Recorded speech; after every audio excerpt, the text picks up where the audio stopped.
ہونا چاہیے پیرنٹس. اب بچہ ہے کسی کا, میری چاہتا ہوں میرا بیٹا یہ بنے, لیکن ہمیں جو ہے یہاں بیلنس کرنا چاہیے. بچے کی جو نیڈس ہیں, بچے کے جو ٹیلنٹ ہے اس کو بھی ہمیں ایکسپلور کرنا چاہیے. ہمیں جو پیرنٹ کی ول جو ہے وہ کسی کہتے ہیں فورسفلی ایکسپوز نہیں کرنا چاہیے. لیکن افسوس کے ساتھ ہمارے معاشرے میں یہ چیز حصہ ہے کہ پیرنٹ, جیسے آپ نے بتایا, بچہ پیدا ہوتا ہے کہ میرا بیٹا ڈاکٹر بنے گا, اس کو ڈاکٹر ہی بنانا ہے, اس کا جو انٹرسٹ ہے وہ نہیں دیکھا جاتا. تو میری نظر میں جو ہے یہاں بیلنس کیا جائے, بچے کے جو گولس ہیں اس کو ڈیولپ کیا جائے, ان کو سمجھایا جائے کہ بچہ کس چیز میں انٹرسٹڈ ہے. اگر جس چیز کے لیے وہ بنا اس فیلڈ میں جائے گا, میں سمجھتا ہوں کہ یہ کافی اچھا ہوگا اور بچہ جو ہے کافی کامیاب ہوگا. صحیح. اچھا, جیسے زوہی بھائی آپ نے کہا کہ میرے والد صاحب نے کہا کہ آپ اس فیلڈ میں جائیں, تو آپ بھی اس کی فیلڈ میں آئے. اب وہی میں آپ سے اپنی جرنی شیئر کر رہا تھا کہ میں جیسے اس فیلڈ میں آیا, میں نے جیسا اسٹرگل کیا. سڈن جب آپ فیلڈ چینج کرتے ہیں اس فیلڈ کا جس نے آپ نے کبھی امیجن بھی نہیں کیا, آپ نے کبھی تھوت بھی نہیں, میں نے کبھی نہیں سوچا تھا کہ میں جب انٹر میں تھا کہ آئی ول بیکم اے لوئر اور میں لا کروں گا, لا اسکول میں جاؤں گا. جب میں لا اسکول میں آیا کافی میں نے اسٹرگل کیا. صحیح. اور میں ایک پوائنٹ پہ آپ کو بتاؤں کہ I wanted to give up. میں لا اسکول چھوڑ کے جا رہا تھا. صحیح.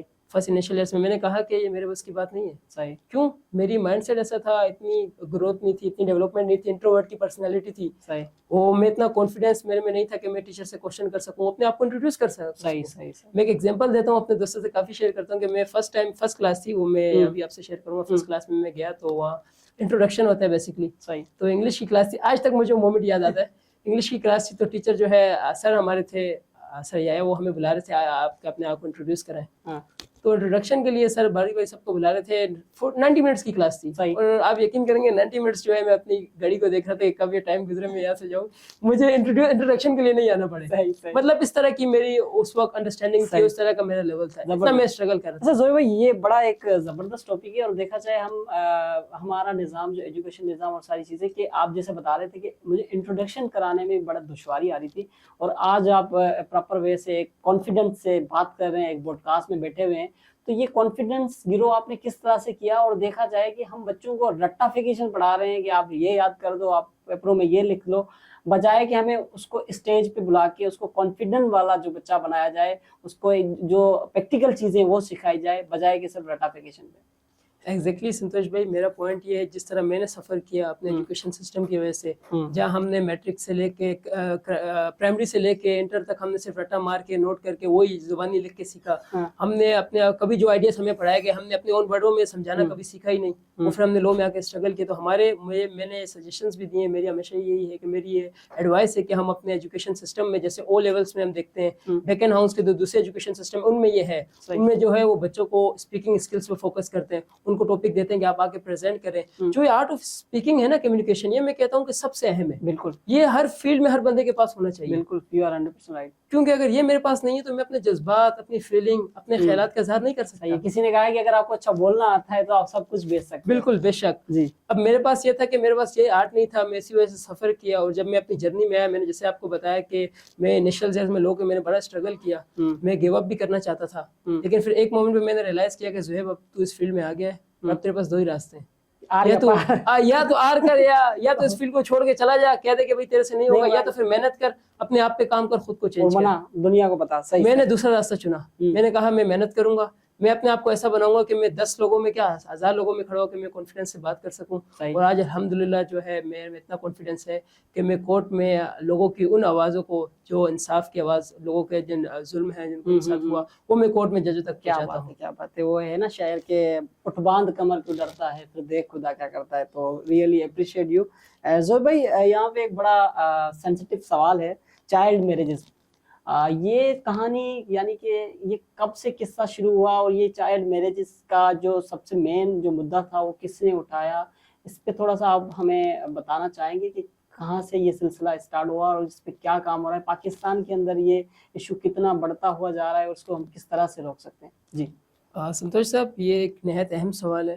وہ ایز اے لوئر, قانون کا طالب علم, ہم وکیل جو ہیں وہ خود کو قانون کا طالب علم کہتے ہیں. صحیح. تو قانون کا طالب علم ایز اے لا اسٹوڈنٹ میں سمجھتا ہوں کہ یہ جو ایشو ہے ہمارے معاشرے میں one of the most prevailing issue ہے, اور اس کو ہمیں اس پہ کام کرنا چاہیے. ایشو یہ ہے کہ ہمارے چائلڈ میرج کا ایشو جو ہمارے معاشرے میں جو ہے, پہلے تو کافی ٹائم سے تھا, 90 60 70 سے, وہ اب کم تھا, وہ اب جو ہے اتنا زیادہ نہیں تھا. لیکن اب جو ہے ہم جب دیکھتے ہیں کہ یہ ٹیکنالوجی آ گئی, بچے جو ہے ڈیجیٹلی کنیکٹ ہو گئے ایک دوسرے سے, تو اس میں جو ہے آپ بچے کو کیا انٹائز کر کے, لالچ دے کے, دوسری طرف جو ہے زیادہ ایج کا بچہ کوئی آدمی ہے وہ بچوں کو لالچ دے کے فون پہ باتیں کر کے میں آپ آپ کو جھوٹے سپنے دکھا کے تو یہ چیزیں بتا کے ان سے گھر سے بھگاتے ہیں اور کم عمر میں بچے کی شادی کی جاتی ہے. اب یہ جو ایشو ہے میں نے آپ کو بتایا کہ جب سے ٹیکنالوجی آئی اس سے یہ بڑھ چکا ہے اور ابھی اتنا زیادہ ہو چکا ہے کہ اس پہ کنٹرول کرنا کافی مشکل ہو گیا ہے. اور میری نظر میں اس ایشو پہ ہمیں کام کرنا چاہیے کیونکہ جو میں سمجھتا ہوں کہ ہماری جو یوتھ ہے, ہمارے جو بچے ہیں, یہ ہمارا کل آنے والا فیوچر ہے. اگر ہم ان پہ کام نہیں کریں گے یہ ہمارا سرمایہ ہے. ہم اس سے کہتے ہیں کہ یہ ہمارا سرمایہ ہے. اگر ہم ان پہ کام نہیں کریں گے تو کل ہمارا ملک جو ہے ترقی نہیں کر سکتا. تو اس میں میری نظر میں جو سب سے بڑا فالٹ ہے, آئی ایم سوری ٹو سے, وہ پیرنٹس کا ہے. اچھا, وہ اس طرح ہے کہ سنتوش صاحب, اگر بچہ جو ہے, میری یہ پرسنل اوپینین ہے, میری پرسنل بلیف, میرا یہ بلیف ہے کہ اگر ماں باپ جو ہے بچپن سے بچے کے ساتھ کلوزلی کنیکٹڈ ہوں گے, فرینڈشپ ریلیشن شپ میں ہوں گے, جیسے اگر میں اور آپ ایک دوستی کے ریلیشن شپ میں ہے, میں آپ سے اپنی ہر چیز شیئر کروں گا. اگر یہی رشتہ میں کہتا ہوں کہ ہمارے معاشرے میں ماں باپ اور بچوں کے درمیان ہو, تو مجھے نہیں لگتا کہ کسی بچے کا غلط استعمال ہو سکے گا. کوئی بچہ جو ہے فورسفلی اس کو کوئی لالچ دے کے گھر سے بھگا کے شادی کر سکے گا, کیونکہ اگر بچہ جو ہے ماں باپ کے ساتھ اچھے رشتے میں ہوگا وہ ماں باپ سے ہر چیز شیئر کرے گا. اگر ایسا کوئی بندہ جو ہے اس کو لالچ دیتا ہے تو پہلے بتائے گا بابا مجھے جو ہے یہ آدمی اس طرح کہہ رہا ہے. تو ماں باپ جو ہے, ماں باپ سے تو بہترین بچوں کی پرورش یا بہتری کوئی بھی نہیں چاہے گا. بالکل. تو میری نظر میں جو ہے اگر ماں باپ ایک اس طرح کا رشتہ ڈیولپ کریں تو میری نظر میں ہم اس ایشو کو جو ہے سرپریس کر سکتے ہیں, اس ایشو کو ہم کنٹرول کر سکتے ہیں. اور یہ ایشو جو ہے ہمیں اس طرح کنٹرول کرنا چاہیے کہ ماں باپ جو ہے ایک فرینڈلی ریلیشن شپ رکھیں. ہمارے یہاں افسوس کے ساتھ انفارچونیٹلی اٹس ویری انفارچونیٹ ہے کہ ماں باپ بچوں میں ہمارے یہاں یہ ہوتا ہے کہ چائلڈ ہوڈ سے بچوں کو ڈرانا ہے. پیرنٹس بابا بہت سخت ہیں, آپ نے کوئی بات نہیں کرنی. مڈل کلاس فیملی ہے, جو لوور مڈل کلاس ہے, ان فیملی میں ہوتا ہے. ہم سب اسی فیملی سے ہیں, ہم کوئی اپر کلاس یا ٹاپ لاپ فیملی سے دوسری جہان سے نہیں آئے ہیں. بالکل. تو ہمارے یہاں یہ حقیقت ہے. اب میرا یہ بلیو ہے کہ ہمیں حقیقت جو ہے سامنے لانا چاہیے تاکہ ہم اس پہ کام کر سکیں. کام کرنا ضروری سے ہم امپروو کر سکیں, چینج لے آئیں. جب تک آپ غلطی کو پہچانیں گے نہیں آپ اس کو ٹھیک نہیں کر سکتے. غلطی کو پہچاننا اور غلطی کو ایکسیپٹ کرنا ضروری ہے. تو میری نظر میں جو ہے ہمیں اس بیہیویئر کو چینج کرنا چاہیے.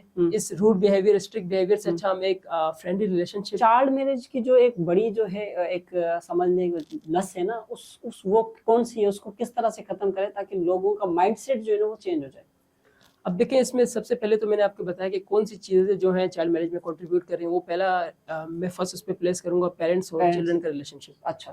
اس کے بعد سیکنڈ چیز پہ ہم آ جاتے ہیں کنٹرول کی طرف. اگر ہم اس کو کرب کرنا چاہ رہے ہیں, پریونٹ کرنا چاہ رہے ہیں, تو اس کے لیے ہمیں کیا اسٹیپس لینے چاہیے, کیا ایکشن لینا چاہیے. میری نظر میں ہمیں اس کی کیا کرنی چاہیے, ہمیں تھرو چینل اس طرح کے podcast, through social media اس کی ایڈورٹائز یا پروموٹ کرنا چاہیے کہ چائلڈ میرج کے کتنے کانسیکوینسز ہیں, کتنے خراب نتائج ہیں. کیونکہ اب میں آپ کو ایشو بتاؤں, کیونکہ میں ایک پریکٹسنگ لوئر ہوں. بالکل 1 سال سے میں پریکٹس کر رہا ہوں. جی 1 سال سے بالکل 1 سال سے میں اپنے کیس خود چلا رہا ہوں. 2-3 سال سے میں اس فیلڈ سے جو ہے پریکٹس بھی کر رہا ہوں. تو چائلڈ میرج جو بھی 18-19 سال کی اس ایج میں میرجز ہوتی ہیں, اس میں ایشو یہ ہوتا ہے کہ 3-4 سال کے بعد, 1-2 سال کے بعد یا 2-3 مہینے کے بعد بچہ بچی جو ہے جن نے شادی کی ہے, میاں بیوی, وہ ایک دوسرے کے ساتھ رہنا پسند نہیں کرتے. صحیح, وہ ایک دوسرے سے بالکل الگ ہو جاتے ہیں. اچھا, یہ قانون دوسرا میں نے سنا بھی ہے کہ آپ شادی کے بعد آپ کا وہ ہوتا ہے ڈیورس ہوتا ہے تو اس کے بعد لڑکی کو پیسے دینے پڑتے ہیں. یہ قانون یہاں پہ بھی ہے یا کسی اور کنٹری میں ہے؟ بالکل جناب, یہ قانون جو ہمارے یہاں اس معاشرے میں ہے, میں آپ کے الفاظوں کو میں تھوڑا بہتر کروں. اس کا اس طرح ہوگا کہ جب بھی میاں بیوی آپس میں طلاق لے لیتے ہیں, طلاق ہو جاتی ہے, رشتہ ختم ہو جاتا ہے, اس کے بعد جو بچے ہیں, کیونکہ ہمارا اسلام بھی یہ کہتا ہے, پھر ہمارا نیشنل انسانیت کے حقوق بھی یہ کہتے ہیں کہ جو باپ ہے, باپ بچے کا گارڈین ہے, اس کی ذمہ داری ہے کہ بچے کی پرورش کرے. صحیح, یہ بچے جو ہیں وہ باپ کی طرف جائیں گے, باپ کی طرف نہیں جائیں گے. پہلے ہم خرچے کی بات کر لیں کہ مینٹیننس ہم کہتے ہیں. اگر شادی کا رشتہ ختم بھی ہو جاتا ہے تو باپ کی ذمہ داری ہے کہ بعد بچوں کی پرورش کرے, باپ بچوں کا خرچہ دے. جب تک وہ 18 سال کے نہیں ہے تو بھی اس کو اس کی وائف کو پیسے دینے ہوں. اب وہ ایک حد تک ہے. وہ ہمارے یہاں ہوتا ہے کہ عدت ہوتی ہے ہمارے, جیسے ہی اسلام میں جو ہمارا ہے, جب شادی ختم ہو جاتی ہے شادی کے بعد 3 مہینے کی عدت ہوتی ہے. تو قانون یہ ہے کہ عدت کے دوران جو ہے, شادی سے ختم سے لے کے عدت کے دوران تک جو خرچہ ہے وہ باپ کو دینا پڑتا ہے. جب عدت ختم ہو گئی, رشتہ ختم ہو گیا, اس کے بعد جو ہے شور جو ہے وہ پسند ہے, وہ یہ پابند نہیں ہے کہ وہ اس طرح کے اخراجات دے بیوی کو. صحیح. اچھا, زبردست. مجھے یہ بتائیں کہ ایف آئی آر کے حوالے سے جو ہے لوگ اس پہ بہت ڈرتے ہیں, اور ہمارے پاکستان کے اندر کراچی میں ہم رہتے ہیں اور کراچی کی بات ہم نہ کریں کیونکہ زیادہ تر واقعات ہوتے رہتے ہیں, اور کبھی کبھی تو ہم سنتے ہیں کراچی لاوارث ہے, کوئی اس کا ہے نہیں. تو آپ ایڈوکیٹ ہیں اور یوتھ ہیں, نیو کمر ہیں, فریش ہیں, تو ہم چاہیں گے کہ ہم اپنے حصے کا دیا جلائیں. تو کیا کہیں گے کس طرح جو ایشوز ہیں اس کو ہم مینیج کریں؟ سنتوش صاحب یہ کافی ایکسائٹیڈنگ اور انٹرسٹنگ کوشچن ہے آپ کا. جی جی. لیکن اس پہ آنے کے لیے ہمارا ایک پچھلے کوشچن سے ایک پارٹ رہ گیا, اگر آپ مائنڈ نہیں کریں وہ میں ایڈریس کریں اس کے بعد بتائیں. ہمارا یہ ہے کہ آج کل ہمارے معاشرے میں ایک ایشو جو رائز ہوا ہے کہ خلا کا جو کورٹ سے طلاق لینے کا ریشیو ہے وہ بہت زیادہ بڑھ چکا ہے. اچھا. اب یہ لاسٹ ریسرچ تھی اس مہینے کی, ان 5 مہینوں میں کورٹ میں 40,000 خلا کے کیس داخل ہوئے. اچھا. خلا کا تقریباً میں اپنے ویورز کو بتاتا چلوں, خلا یہ ہوتی ہے, خلا ہوتا یہ ہے کہ جب عورت جو ہے وہ اپنے شوہر سے طلاق لینا چاہتی ہے تو شوہر اس کو طلاق نہیں دے رہا ہوتا, وہ کورٹ جا کے کیس داخل کرتی ہے, تو کورٹ جو ہے اس کو اس کی شادی ختم کر دیتا ہے, اس کو طلاق دے دیتا ہے. یہ خلا کا بنیادی مقصد ہے. تو ان 5 مہینوں میں 40,000 سے زیادہ خلا کے کیس داخل ہوئے, اور یہ انفارچونیٹلی ہمارے معاشرے میں ایک بہت بڑا ایشو بن چکا ہے. یہ کیوں ہوئے, یہ سوال آتا ہے. اسی کوشچن کو میں ایڈریس کرنے آیا تھا کہ یہ جو ایشو ہو رہے ہیں, 40,000 سے زیادہ رشتے خراب ہو رہے ہیں اور الٹیمیٹلی خلا ہو جاتی ہے, اس میں پہلے سب سے بڑا ایشو یہ ہے کہ بچوں, اس میں جو لاس ہوتا ہے وہ بچوں کا ہوتا ہے. شادی ہو گئی, ماں باپ تو الگ ہو گئے, لیکن جو بچے پیدا ہوئے وہ بڑا سفر کرتے ہیں. آپ نے دیکھا ہوگا کہ بچے کورٹ میں آتے ہیں, ان کو وہاں سفر کرنا پڑتا ہے, وہ وہاں کورٹ کا انوائرمنٹ دیکھ کے, بچہ کم عمر ہے, وہ 3-4 سال اس کی عمر ہے, لیکن کورٹ میں وہ آ رہا ہے, کورٹ کے حالات دیکھ رہا ہے, اس کی مینٹل, آپ امیجن کریں مینٹل اس کی سچویشن کیا ہوگی. لوس بچے کا ہے. اب میں اس کی ایشو بریفلی میں ڈسکس کر لیتا ہوں کہ اس میں ایشوز کیا ہیں, کس وجہ سے ایشو بڑھ رہے ہیں, خلا کیوں اتنی ہو رہی ہے, رشتہ جو ہے شادی ایک میں سمجھتا ہوں کہ ایک بڑا اہم رشتہ ہے, اس کی بڑی اہمیت, یہ خراب کیوں ہو رہا ہے. سنتوش صاحب سب سے پہلے اس میں مسئلہ ہے کہ برداشت, ٹولرنس نہیں ہے. جو نئے شادی شدہ کپل ہیں وہ شادی سے پہلے تو اتنی کمٹمنٹ ہوتی ہے کہ ہم ایک دوسرے کے لیے جان دے دیں گے, لیکن جب شادی کے بعد ساتھ آ کے رہتے ہیں لیکن ان میں برداشت نہیں ہے, دونوں طرف سے ٹولرنس نہیں ہے. جب میں سمجھتا ہوں کسی رشتے میں برداشت نہیں ہے تو اس رشتے کی پھر جو ہے آپ وہ رشتہ صحیح طرح نہیں چل سکتا. برداشت دونوں سائڈ سے, from groom and from bride, husband کی طرف سے اور وائف کی طرف سے, دولہا دلہن دونوں کی طرف سے آپ کی برداشت ہونی چاہیے. فرسٹ ریزن میں سے کہوں گا. سیکنڈ ریزن جو ہے میری نظر میں فیملی انٹرفیئرنس.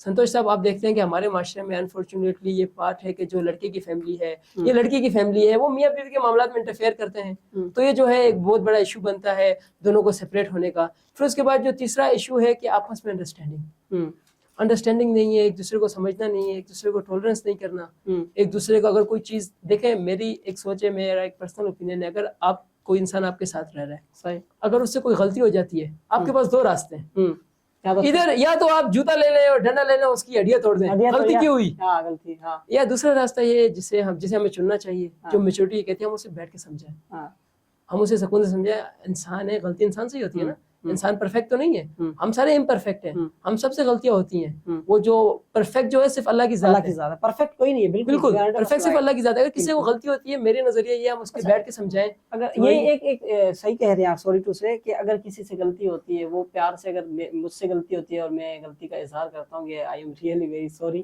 اور یہ ایک طریقہ ہے نا اپنے غلطی کو ماننے کا, تو اس طرح سے چیزیں بہتر ہو جاتی ہیں. بالکل اس طرح سے میری نظر میں چیزیں بہتر ہو سکتی ہیں, اور سب سے بہتر یہ کہ رشتہ بچ سکتا ہے. بالکل وہی ہمارے معاشرے میں ہونا چاہیے. جو 3 ایشوز بتائے, اگر اس پہ ہم کام کیا جائے تو میری نظر میں جو ہے یہ جو میاں بیوی کا ایک رشتہ ہے, اس کو ہم بچا سکتے ہیں. صحیح. نہیں بالکل, آپ نے بہت اچھی طریقے سے خلا پہ آپ نے ڈسکس کی, اور اس کے ساتھ ابھی جو میں نے بیک والا سوال کیا تھا اس پہ آپ بات کریں گے. جی, ایف آئی آر کا جناب ہمارے یہاں سب سے پہلے تو ہم یہ بات کر لیں ایف آئی آر ہوتی کیا ہے. یہ بالکل, مجھے تو فل فارم ہی نہیں پتا اس کا. ایف آئی آر ہم کہتے ہیں کہ فرسٹ انفارمیشن رپورٹ. اچھا, فرسٹ انفارمیشن رپورٹ کس کی؟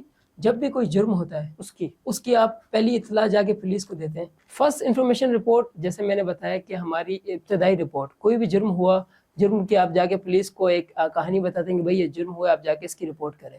اب رپورٹ آپ کس صورتحال میں کریں گے؟ ہمارے یہاں ایک قانون کی ٹرم سے 2 قسم کے جرم ہوتے ہیں. ایک اسے ہم کہتے ہیں کوگنیزبل آفینس, اور دوسرا ہے نان کوگنیزبل آفینس. کوگنیزبل آفینس سے مراد ایسے آفینس جس میں پولیس جو ہے بغیر کسی وارنٹ کے, بغیر کسی میجسٹریٹ کی اجازت کے آپ کو گرفتار کر سکتی ہے.